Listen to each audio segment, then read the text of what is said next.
Hello and welcome to Brick Speak. I'm your host, Brigadier Rakesh Bhatia. In today's episode, we will cover Chapter 4 of the prescribed book, Operations in Jammu and Kashmir 1947-48.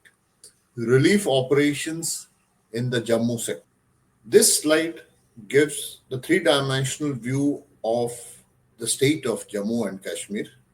The region south of Pir Panjal is the region of Jammu Division.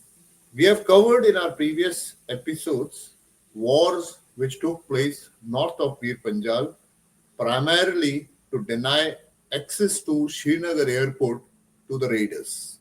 Today, we will talk about operations which took place in the Jammu region. As you see on the map, the major roads which existed were Pathankot, which is in Punjab, Madhopur, Kathua, Jammu, Udhampur, Ramban, Banihal, and on to Srinagar. The same road thereafter proceeded towards Baramulla, Uri, Muzaffarabad, and crossed the international border near Muzaffarabad. This road was more of a dirt track with number of culverts and sharp bends. There was another road which originated at Jammu, cross Akhnur, Beripattan, Naushera, Kotli, Mirpur, on to Poonch, and then cross the Pir Panjal ranges to reach Uri. We have covered what happened in Kashmir in the previous episodes. Let's now shift our focus to the Jammu division, where a large-scale communal killings was taking place. Pay attention to the title. It does not say operations in Jammu division, but relief operations in Jammu division. Why it has been named so, we will understand as we proceed with the episode. In our episode serial 17, we had covered the deployment of state forces, where we had said that as on 1st November 1947, Jammu had 50 para brigade with a company of 1 Mahar and a company of 3 para Rajput. Another company of 3 Rajput was at Samba, and yet another company was at Madhopur. Headquarter of 3 Rajput, less these 3 companies, was also located at Madhopur. For complete deployment of the state forces and the Indian Army in this region, please watch episode serial 17. The role of 50 Para Brigade, as defined by Army Headquarters, was primarily to keep the road Madhopur, Kathua, Jammu, Srinagar open, and the secondary role was to maintain law and order in Jammu. Let's not forget that the supply depot to sustain the entire operations in the valley was located at Pathankot. The road Jammu to Srinagar was vulnerable to attacks by raiders as the Pakistan border was very close. 112 kilometers of this road was less than 50 kilometers from the Pakistan border. There were a number of bridges, embankments, and narrow gorges which could be attacked easily, resulting in roadblock. In order to protect the road, 2 platoons of 7 Gurkha rifles were located at Kathua, which are guarding a crucial crossing at Madhopur as well as supply depot at Kathua. 2 companies of 3 Rajput were covering the area between Kathua to Udhampur, with a company each at Hiranagar and Samba. 1 company of 1 Patiala was located at Kud. 3 Madras was responsible to provide security to the road from Kud to Srinagar. 1 company of 3 Madras was deployed at Ramban Bridge and the other was at Banihal Pass.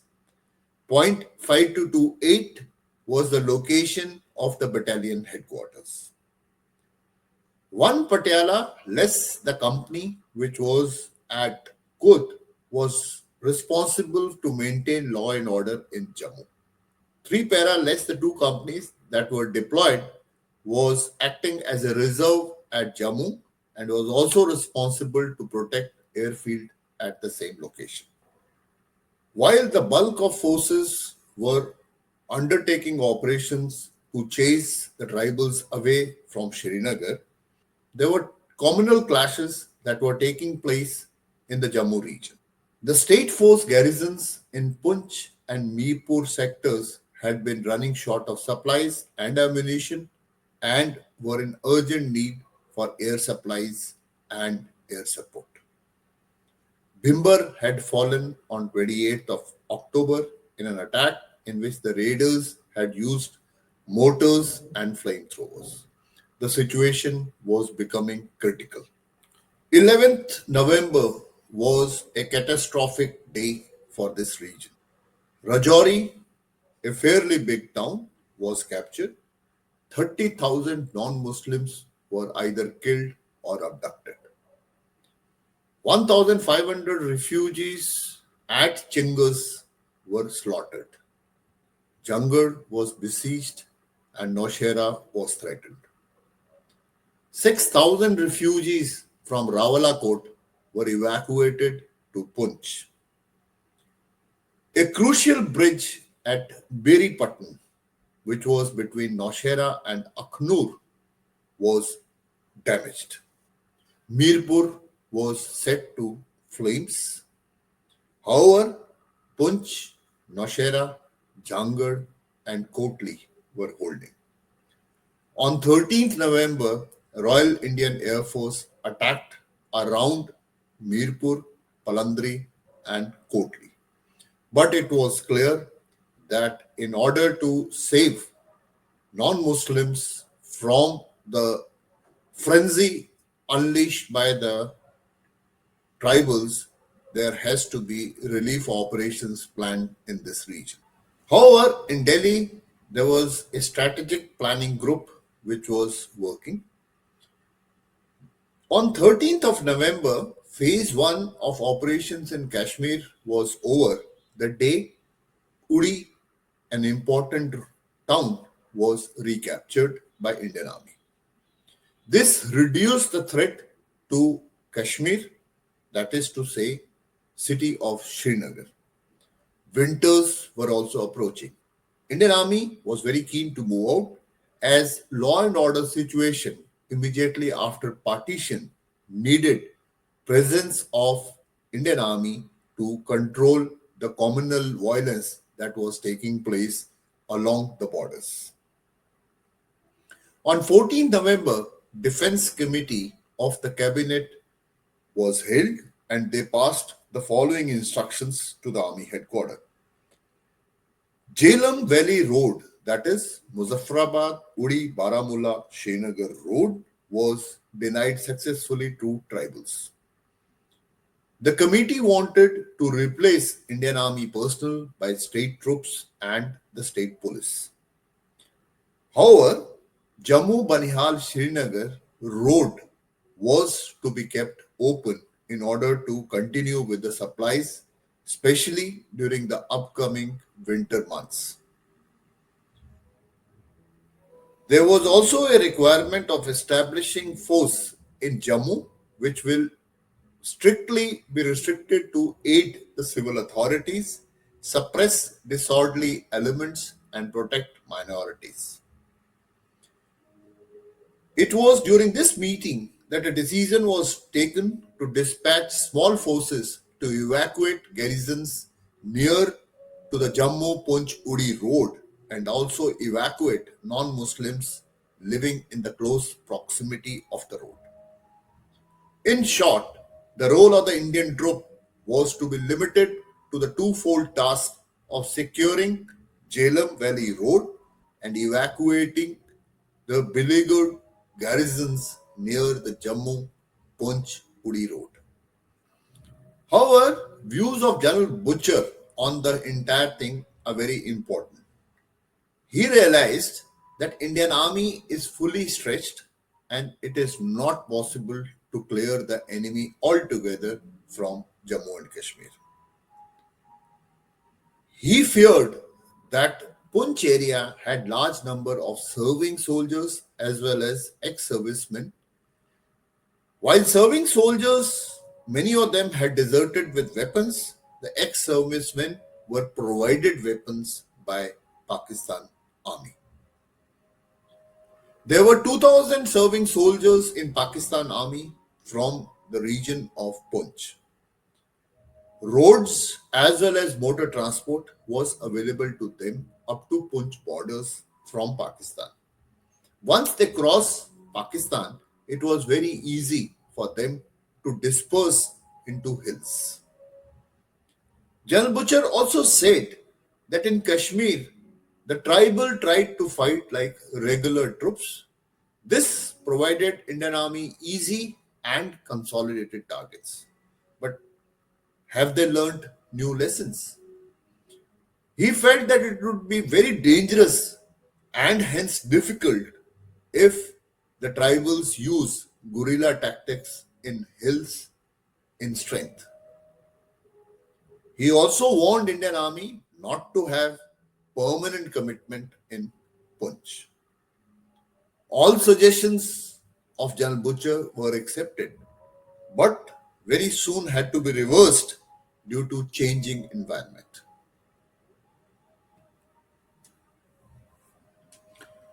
Quickly having a look at orbit of 50 para brigade, there were two battalions of infantry, a squadron of armored, one troop of arty, one company of one Mahar. A specialty about one Mahar at that time was that this was the only unit which had medium machine guns with all the troops.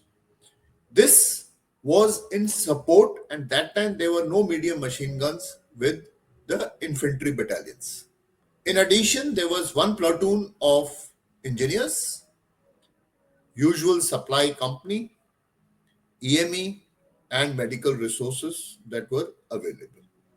It was also planned that a force consisting of two battalions of 161 Infantry Brigade, who at that moment had won over the Uri town, will travel south and there will be a link up with the force that is moving north from Jammu.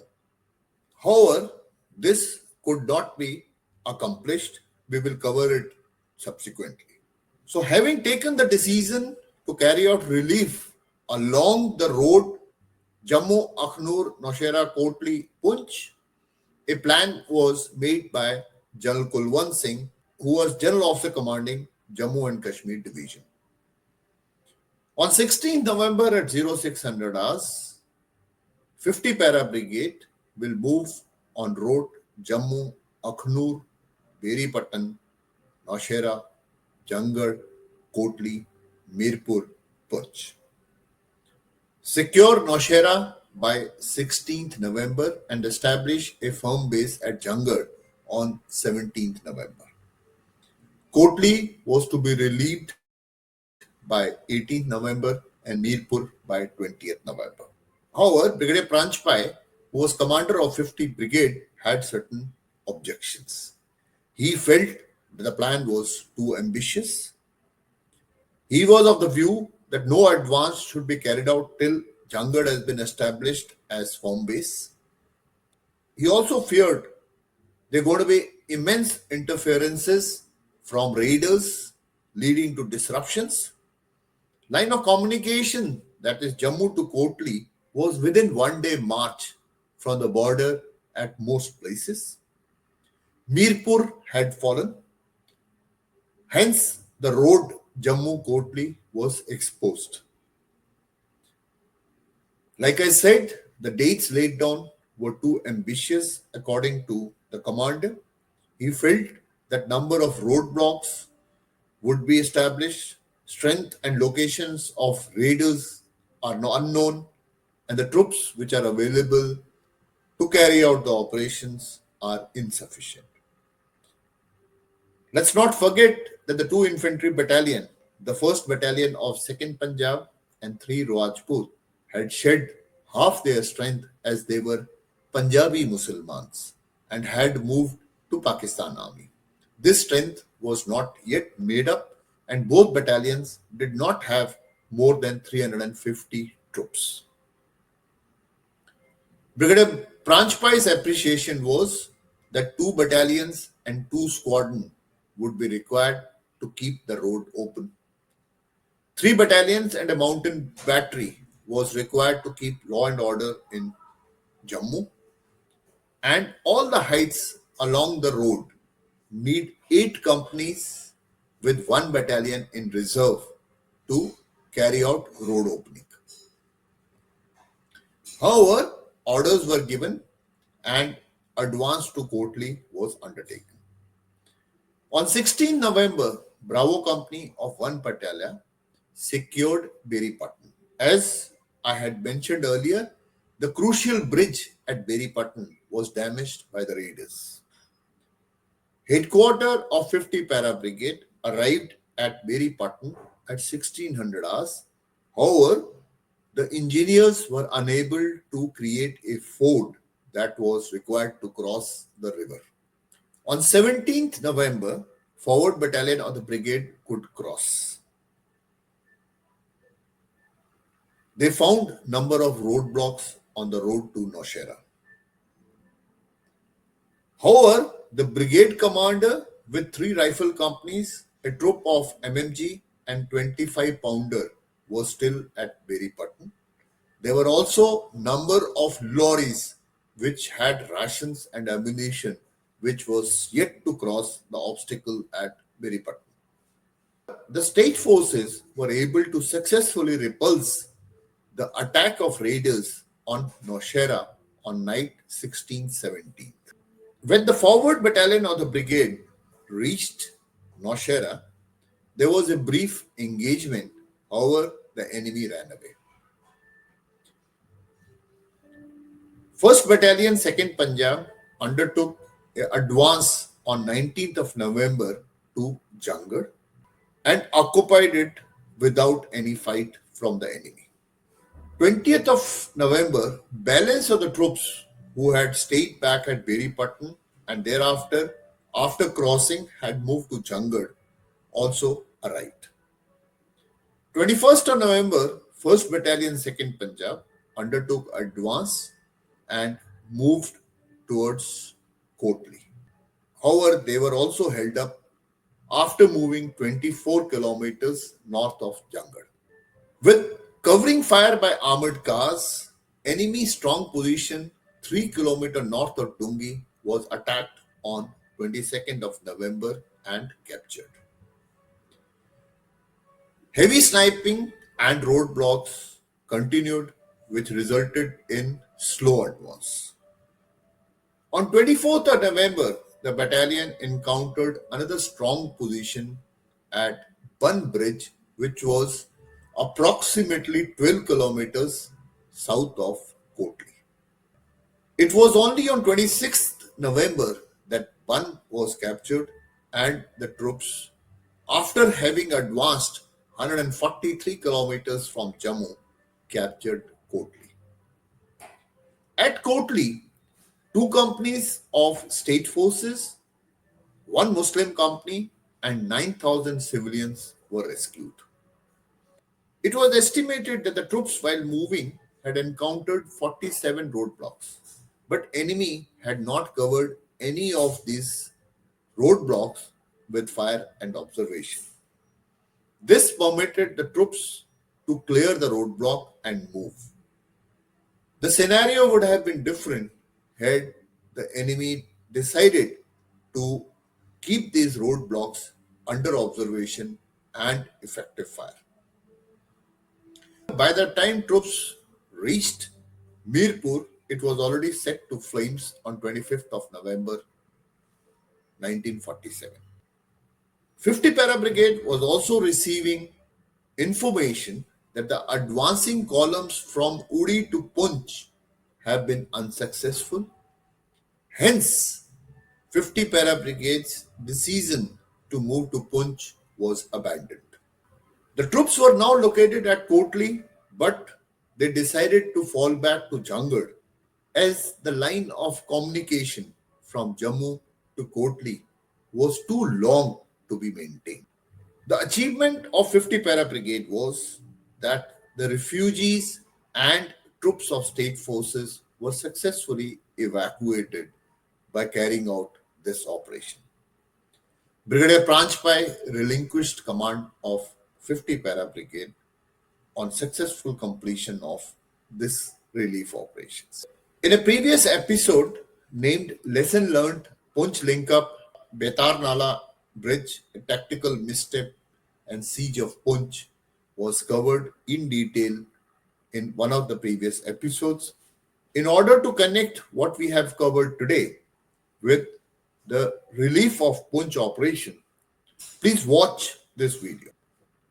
With this, I come to the end of today's episode. I'll request you to please share, like, and comment. We have also started a channel on Telegram by the same name, Brick Speak. Do follow that channel also. Thank you and keep working hard. Jai Hind.